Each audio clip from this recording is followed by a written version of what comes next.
Hi student, a very warm welcome to my channel Indus Brains Educations। And आज का जो हमारा lecture number 2 है वो स्टार्ट होता है श्री राम की जो इकोनॉमी की बुक है M N. Roy and people's plan से।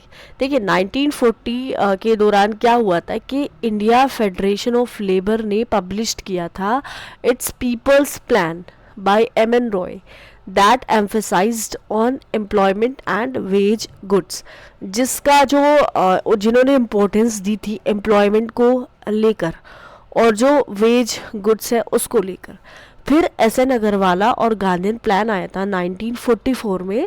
एस.एन. अग्रवाला एक बहुत ही बेहतरीन फॉलोवर थे, महात्मा गांधी थे, गांधी के। इन्होंने पब्लिश किया था गांधीयन प्लान को दैट एम्फेसाइज्ड ऑन डिसेंट्रलाइजेशन, जिसकी इम्पोर्टेंस किस पे थी? डिसेंट्रलाइजेशन पे थी, एग्रीकल्चरल डेवलपमेंट पे थी, एम्प्लॉयमेंट पे थी और कॉटेज जो इंडस्ट्रीज़ होती है उस पे इनकी इम्पोर्टेंस थी।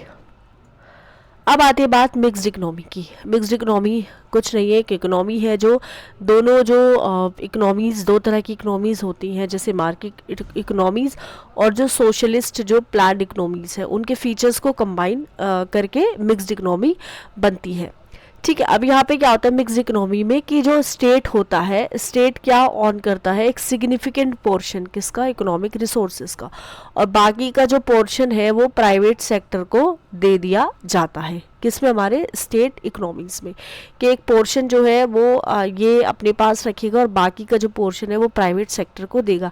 Extent of private sector participation, किस एक्सटेंट से प्राइवेट सेक्टर यहाँ पे पार्टिसिपेट करता है वो इसकी जो ग्रोथ है उसके लेवल पे डिपेंड करता है। तो इसमें क्या होता है कि कंबाइन हो जाता है एफिशिएंसी किसकी? मार्केट्स की with the equity of state regulation, state regulation की इक्विटी के साथ। ये इंश्योर करता है कि जो एनवायरमेंटल और वेलफेयर रेगुलेशंस हैं वो सस्टेनेबिलिटी के लिए हो, जबकि प्राइवेट कैपिटल को ये अट्रैक्ट कर सके। ये कैपिटल डोमेस्टिक भी हो सकती है, फॉरेन भी हो सकती है। तो इस तरह से हम कह सकते हैं कि जो पब्लिक है और प्राइवेट सेक्टर ये कॉम्प्लीमेंट करते हैं एक दूसरे को। ठीक है, अब पब्लिक सेक्टर जनरली ये कवर करता है एरिया जो स्ट्रैटेजिकली इम्पोर्टेंट है या फिर उतने ज़्यादा प्रॉफिटेबल नहीं है प्राइवेट सेक्टर के लिए, जैसे कि रेलवे पैसेंजर हो गया सर्विसेज, एटॉमिक एनर्जी, वो एक्सक्लूसिवली कैरीड आउट होती है किससे? इंडिया की गवर्नमेंट से। तो इंडिपेंडेंस से 4 डेकेड्स तक पब्लिक सेक्टर ने अभी तक क्या किया है? डोमिनेट किया है। हालांकि जब इकोनॉमिक रिफॉर्म्स हुआ था 1991 में, तब से क्या हुआ था, जो प्राइवेट सेक्टर है उनको ग्रेटर रोल दिए गए थे, जिसने इकोनॉमी को डिफाइन किया था। कैसे? कि डीरेगुलेशन करके या फिर प्राइवेटाइजेशन करके, कि बाकी जो सेक्टर्स हैं उनको हम क्या कर सके? प्राइवेटाइजेशन उनका कर सके। तो हम कह सकते हैं इससे कि state market mix changed towards the market since 1991 but the economy is predominantly mixed। लेकिन इकोनॉमी जो है वो क्या है? अभी भी प्रीडोमिनेंटली क्या है? हमारी मिक्स्ड है। प्लानिंग के जो गोल्स हैं उनकी बात करते हैं। इंडिया ने लॉन्च किया था 5 साल का प्लान, 5 इयर्स का जो प्लान है उसको लॉन्च किया था ताकि रैपिड ग्रोथ हो सके 1951 से। अब यहाँ के क्या हुए? लॉन्ग टर्म्स गोल्स आए थे जो कि क्या थे? कॉमन थे सारे 5 इयर्स प्लान के लिए, जैसे ग्रोथ की बात हम करें, मॉडर्नाइजेशन की बात करें, सेल्फ रिलायंस की बात करें, सोशल जस्टिस की बात करें।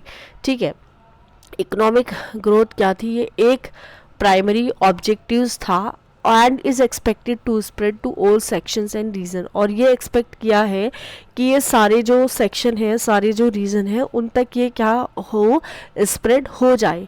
ठीक है, अब ये क्या कर सके? रिसोर्सेज को भी रेज कर सके गवर्नमेंट के लिए, ताकि हम सोशो इकोनॉमिक प्रायोरिटीज़ है उन पे हम क्या कर सके?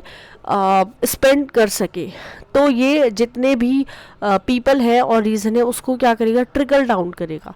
ग्रोथ क्या है? यहाँ पे प्री कंडीशन है सारे दूसरे ऑब्जेक्टिव्स के लिए, जैसे कि पॉवर्टी को अगर हमें ख़त्म करना है तो हमें ग्रोथ पे फोकस करना पड़ेगा। एम्प्लॉयमेंट को जनरेट करना है तो भी यहाँ पे क्या करना पड़ेगा?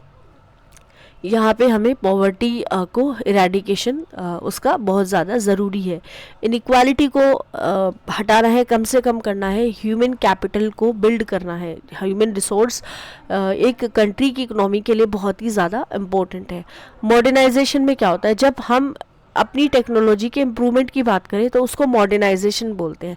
ये किससे ड्रिवन होगा, जैसे इनोवेशन होगा और इन्वेस्टमेंट किसमें, R&D में, रिसर्च एंड डेवलपमेंट में। एजुकेशन क्या है, फाउंडेशन है किसका, मॉडर्नाइजेशन का। मॉडर्नाइजेशन का जो फाउंडेशन है वो हमारे पास क्या है, एजुकेशन है। तो यहाँ पे सेल्फ रिलायंस का मतलब होता है कि हम उन रिसोर्सेज पे रिलाई कर रहे हैं कंट्री की, और हम डिपेंड नहीं करते हैं दूसरी कंट्रीज़ पे, जैसे कि फॉरेन मल्टीनेशनल कंपनीज है इन्वेस्टमेंट को लेकर या फिर ग्रोथ को लेकर। ये एक प्रैग्मेटिक था, एक एस्पिरेशनल डिसीजन भी था कि हमें सेल्फ रिलायंस जो है उसको प्रैक्टिस करना है, सेल्फ रिलायंट हमें क्या करना है, बनना है। ठीक है।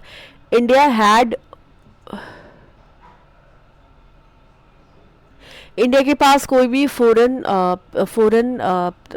नो फॉरेन एक्सचेंज, कोई भी फॉरेन एक्सचेंज नहीं था जिसको हम इंपोर्ट कर सकें। तो ये इम्पोर्टेंट था कि हम प्रोड्यूस करें किसको, गुड्स को खुद से।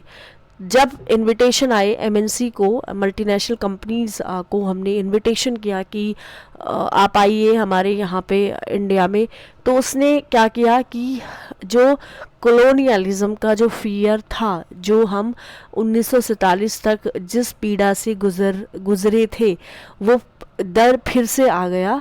ठीक है, नियो कॉलोनियलिज्म को की फॉर्म में। नेहरू महालनोबिस का जो मॉडल था ग्रोथ को लेके, इसने इंडिया की इकोनॉमी को क्लोज कर दिया था, और हम ने क्लोज कर दिया था, और हम बेसिक जो इंडस्ट्रीज़ है उन पे ही अपना रिलाई रहे थे। तो ये हमारा एक सेल्फ पिलर था आत्मनिर्भर भारत को लेकर, सेल्फ रिलायंस को लेकर। हावेवर जब 90s तक आते आते जो सेल्फ रिलायंस है वो उसने अपनी रेलिवेंस को ख़त्म कर दिया है, जब इंडिया ने लिबरलाइजेशन के लिए इंडिया यहाँ पे ऑप्ट करती है कि हमें अपनी इकोनॉमी को लिबरलाइज करना है, हमें इकोनॉमी को प्राइवेटाइजेशन करना है, हमें ग्लोबलाइजेशन करना है। ये LPG का जो मॉडल है वो इंडिया ने क्या किया, इसको ऑप्ट किया। और बाद में फिर क्या हुआ कि इंडिया जो WTO है, वर्ल्ड ट्रेड ऑर्गेनाइजेशन है, उसका एक फाउंडिंग मेंबर इंडिया बन जाता है 1995 में। तो LPG जो है, LPG ने ऑफ़र किया था स्कोप कि हमें जो फास्टर ग्रोथ है उसको कुछ ऐसा स्कोप आया जिससे इंडिया जो है वो फास्टर ग्रोथ की तरफ जा रहा था। इंडिया एक पोजीशन में था ग्लोबलाइजेशन करने के लिए एंड क्या करने के लिए, बेनिफिट लेने के लिए, unlike it's state immediately after independence. तो इंडिया जो था इस पोजीशन में था कि हम अपनी इकोनॉमी को ग्लोबलाइजेशन कर सकें और बेनिफिट जो है वो ले सके, unlike it's state immediately after independence के एकदम बाद। सेल्फ रिलायंस जो टर्म है उसको हमें कंफ्यूज नहीं होना है सेल्फ सफिशिएंसी के साथ।